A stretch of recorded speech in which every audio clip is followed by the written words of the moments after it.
Bab 7, Bunuh Chu Hei. Xiaofen, tolong. Long Miaoyan sangat putus asa karena dia tidak menyangka Chu Hei yang merupakan seseorang yang sangat dihormati oleh keluarga Long akan melakukan hal semacam itu. Saat melihat Xiaofen, Long Miaoyan pun menangis. Kamu si pecundang Xiaofen? Chu Ha mengerutkan kening. Xiaofen tidak memberinya kesempatan untuk berbicara. Tanpa ragu dia langsung menendang dada Chu Hei. Dia menendang dengan sangat lincah hingga udara di sekelilingnya hampir terbelah. Jangan terlalu sombong.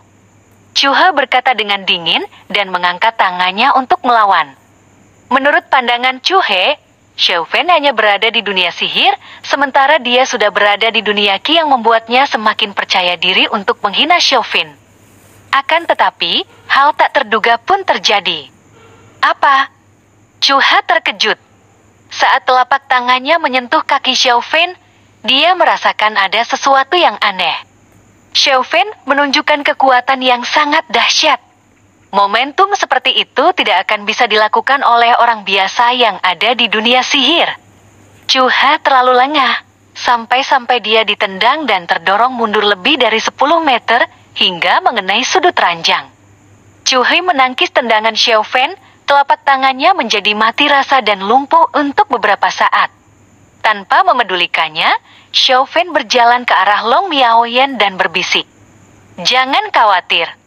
Aku di sini. Saat ini, pakaiannya berantakan dan tubuhnya gemetar karena ketakutan.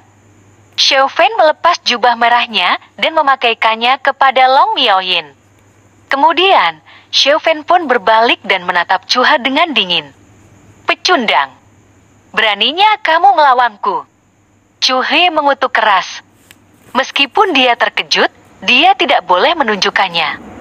Dia mengetahui bahwa Xiaofen berada di dunia sihir, tapi kekuatannya itu cukup menakutkan. Akan tetapi, apa itu cukup? Bagaimanapun, dunia sihir tidak akan pernah bisa setara dengan dunia Qi. Pecundang. Haha. Kalau aku adalah seorang pecundang, lalu aku harus memanggil orang yang ditendang oleh seorang pecundang apa? Cibir Xiaofen. Tidak ada kemungkinan untuk berdamai di antara mereka, terutama untuk Xiaofen. Sial. Sambil berteriak, Chu He tiba-tiba menyerang Xiaofen dengan sangat cepat, bagaikan sebuah peluru yang ditembakkan kepadanya. Tanpa basa-basi, Xiaofen mendengus dengan dingin, tapi dia tidak boleh meremehkan lawannya yang ada di tingkat dunia Qi. Dengan formula stoik naga dan gajah, kekuatan mengalir di sekujur tubuhnya dan membawanya ke keadaan yang sangat sempurna. Xiaofen dan Chu He langsung bertabrakan dengan keterampilan terbaik mereka. Serangan Xiaofen sangatlah ganas karena formula stoik naga dan gajah adalah keterampilan yang sangat kuat dan hebat. Sementara lawannya, Chu Hei adalah seorang kultivator dari dunia Qi, meskipun dia hanya di tahap pertama. Bagaimanapun ada kesenjangan yang besar di antara dua orang ini. Mereka bertarung dengan keras terhadap satu sama lain. Sejak awal, Xiaofen tahu bahwa saingannya adalah seorang kultivator dunia Qi, dan ini adalah pertama kalinya dia bertarung dengan lawan yang begitu kuat dari dunia Qi. Dia tidak menyangka Chu He sangat kuat. Akan tetapi, Chu He lebih terkejut karena dia mengira Xiaofen hanyalah seorang kultivator biasa di dunia sihir, atau setidaknya di tahap puncak di dunia sihir. Bagaimanapun, Xiaofen hanya di dunia sihir, jadi dia tidak menyangka pertarungan ini akan berlangsung begitu lama. Bagaimana bisa bakat seperti ini disebut pecundang? Chu Ha ketakutan dan mulai merubah pendapatnya tentang si pecundang ini. Aku harus membunuhmu. Khawatir akan ada masalah baru yang muncul, sebelumnya dia tidak berencana untuk membunuh Xiaofen. Namun, dia harus mengambil tindakan yang diperlukan untuk membunuhnya.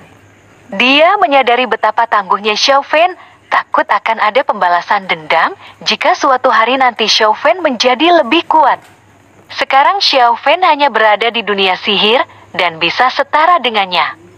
Akan seberapa kuat dia ketika dia telah mencapai dunia Qi? Artinya Xiaofen akan dengan mudah membunuhnya ketika dia benar-benar telah mencapai dunia Qi. Itulah yang ingin aku katakan kepadamu. Xiaofan menegur tanpa ekspresi.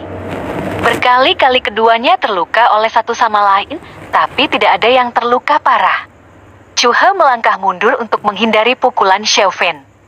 Dia mengeluarkan sebuah belati hitam dari sakunya dan ekspresi bengis pun muncul di wajahnya. Hati-hati, Xiaofan. Itu belati Kirin. Melihat Chu He yang mengeluarkan belati, Long Miaoyan yang berada di sisi Xiaofan pun ketakutan dan segera memperingatkan Xiaofan. Apa? Xiaofan terkejut. Saat Chu He mengeluarkan belati itu, dia dapat merasakan ancaman yang dilepaskan dari Chu He. Haha, sudah terlambat. Kamu sudah membuatku marah. Chu He tertawa terbahak dan berlari menyerang Xiaofan dengan belati yang ada di dalam genggamannya. Belati Kirin adalah salah satu dari 3 senjata istimewa keluarga Long di kota Jingchuan yang telah hilang beberapa tahun yang lalu. Ekspresi Chu He berubah mengerikan. Dia enggan menggunakan belati Kirin karena dia akan mendapat hukuman berat oleh keluarga Long jika dia ketahuan menggunakan senjata ini. Ketika dia mengeluarkan belatinya, Xiaofan telah ditadirkan untuk mati dan begitu pula Long Miaoyan yang ada di sampingnya. Tanpa senjata, mereka berdua setara. Namun, semua telah berubah ketika Chu He memegang belati Kirin yang sangat kuat itu. Sambil mengayunkan belatinya, Chu He selalu menyerang tepat di seluruh titik vital Xiaofan. Dalam seketika, Xiaofan menjadi kewalahan karena belati Kirin sangat tajam dan sangat menakutkan. Beberapa saat kemudian, ada puluhan luka di tubuh Xiaofan. Meskipun semua lukanya tidak begitu berbahaya, dia terlihat seperti orang yang berlumuran darah. Hahaha, kamu memang pecundang. Ayo kita lihat berapa lama kamu bisa bertahan. Chu He tertawa. Tapi dia masih berhati-hati karena dia harus memastikan bahwa dia bisa membunuh Xiaofan. Di samping itu, Long Miaoyan sangat ketakutan dan putus asa. Dia tidak bisa melakukan apapun selain melihat mereka berdua bertarung. Xiaofan menyadari bahwa darahnya terus mengalir keluar setiap kali dia diserang dan terluka. Berarti dia akan mati seiring berjalannya waktu. Ancaman kematian pun telah muncul, memaksanya untuk mengakhiri pertempuran sesegera mungkin. Sebuah ide muncul di otak Xiaofan, mungkin dia bisa mengembangkan potensinya di saat yang mendesak. Dengan sepenuh tenaga, Xiaofan mengaktifkan formula Stark Naga dan Gajah dan mencoba untuk memanfaatkan sisa kekuatan spiritualnya dengan sebaik-baiknya. Dia berusaha untuk mencapai dunia Qi pada saat yang sangat genting ini. Jangan mimpi, pecundang. Mustahil bagimu untuk mencapai dunia Qi sekarang. Tentu saja, Chu He mengetahui niatnya dan terkejut. Meskipun dia menghina Xiaofan, dia tidak boleh gegabah. Jika Xiaofan benar-benar berhasil, dia yang akan terbunuh. Sambil terus menggenggam belati, Chu He menyerang lebih cepat. Dia harus membunuh Xiaofan sekarang juga dan menghalangi penerobosan Xiaofan. Tubuh Xiaofan tetap tidak bergerak dan kokoh seperti gunung agung. Dia tidak menghindar meskipun belati Chu He berjarak kurang dari setengah meter darinya. Aku harus menerobos atau mati. Xiaofan berkata dalam hati. Matilah kamu. Chu He berteriak. Senyuman lisik dan kejam muncul di wajah Chu He. Pada jarak yang sedekat itu, Xiaofan tidak akan bisa mengelak. Xiaofan akan mati. Duar. Dengan suara yang kuat, sebuah gelombang udara besar meledak dari tubuh Xiaofan dan udara di sekitarnya menjadi terguncang. Apa? Chu He terkejut karena dia tidak menyangka Xiaofan dapat melakukannya. Dia tidak punya pilihan lain selain membunuh Xiaofan. Belatinya akan menusuk jantung Xiaofan, tapi dia tetap tidak berancang-ancang.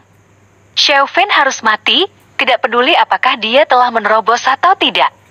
Namun, apa yang terjadi selanjutnya mengejutkan Chu He. Yang mengejutkannya adalah Xiaofan yang dengan tenang dapat menangkap mata pisau belati Kirin hanya dengan 2 jari. Mata pisaunya berhenti sekitar 3 cm dari dadanya, seolah-olah waktu telah berhenti. Apa yang baru saja kamu katakan? Siapa yang akan mati?